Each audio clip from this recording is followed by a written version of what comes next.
A gente precisa ter compromisso. E a gente só consegue ter compromisso quando eu delimito a minha visão para essa pessoa. Cara, por que você está fazendo o que você está fazendo? Aonde que a gente quer chegar? Qual que é o propósito da empresa? Qual que é a visão? Qual que é a missão? O que a gente não vai abrir mão? Quais são os valores? Eu preciso embutir esse compromisso dentro da minha equipe. Ao mesmo tempo, quando eu gero tudo isso, eu começo a motivá-los pelo aspecto de responsabilidade. Cara, eu não estou fazendo somente uma atividade operacional. Eu sou uma parte que está dentro de toda uma visão sistêmica que vai ter impacto em outras equipes e, consequentemente, vai afetar o último comportamento que eu me guio muito dentro da gestão de pessoas, que é o resultado. Então, eu preciso ter confiança, eu preciso ter conflito, eu preciso ter compromisso, eu preciso ter responsabilidade e eu preciso muito me nortear pelos resultados.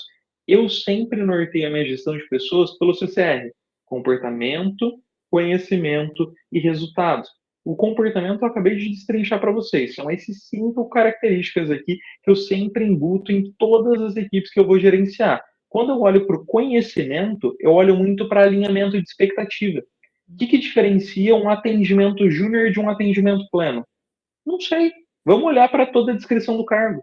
Provavelmente eles têm atribuições diferentes, provavelmente eles têm missões, um motivo pelo qual existe diferente, que se diferencia um do outro. Provavelmente o que eles têm que entregar, os indicadores, a performance deles também é diferente. O sênior muito provavelmente entregue muito mais do que o júnior. Eu tenho que fazer esse alinhamento de expectativa. E esse é o pilar de conhecimento.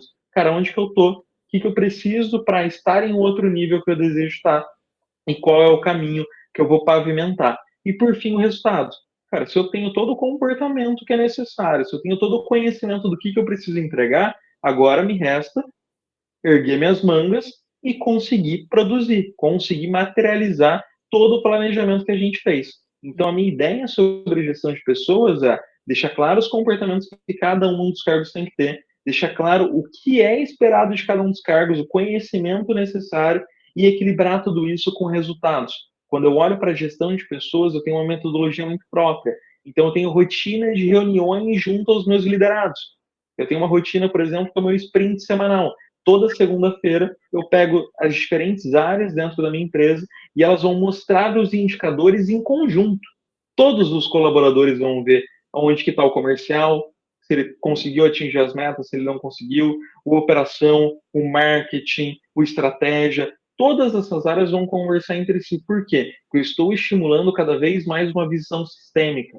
Cara, o comercial vai falar que o marketing não conseguiu trazer a quantidade de leads. E a partir do momento que eu tenho esse sprint, eu dou visibilidade sobre o que ambas as equipes estão fazendo para conseguir atingir esse resultado.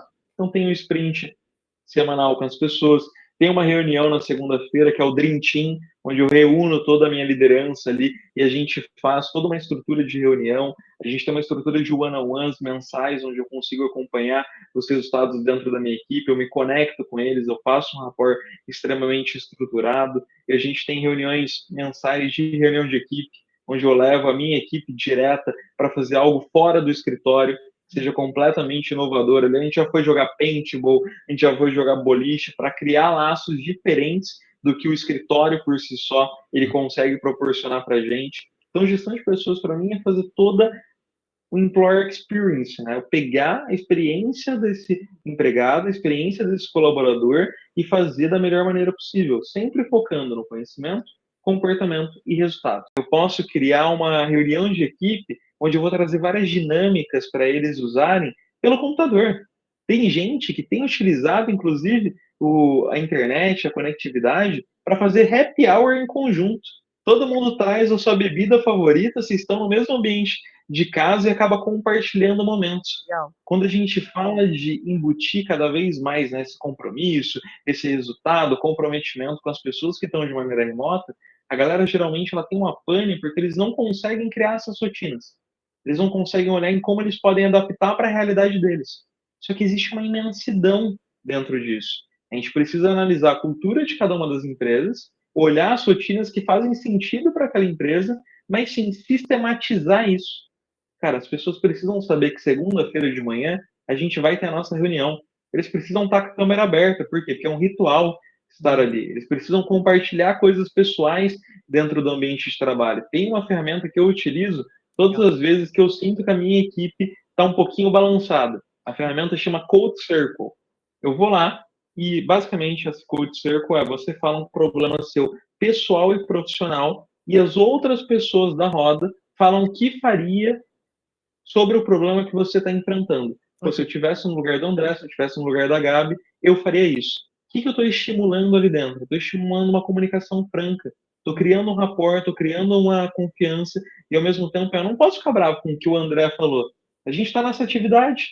Posso ficar bravo com o Marcos, que propôs, mas com o André, não. A pessoa que trabalha sem propósito é uma pessoa extremamente infeliz, porque ela não consegue ver além do operacional. Eu dei um workshop hoje para uma grande rede de hospitais. Imagina se a enfermeira ela vai fazer uma venóclise, que é um procedimento ali para você deixar o acesso aberto dentro de um paciente, e ela só vê como uma venóclise. Não faz sentido. Ela precisa falar, cara, o cara está ali no momento de maior fragilidade da vida dele. Eu vou ser a pessoa mais amiga, a pessoa mais companheira, porque eu sou o elo entre a maior fragilidade dessa pessoa e um alívio. Benefício. Quando a gente vê esse compromisso, quando a gente vê essa esperança, esse propósito, cara, eu vou trabalhar muito mais feliz. Eu consigo impactar mais pessoas.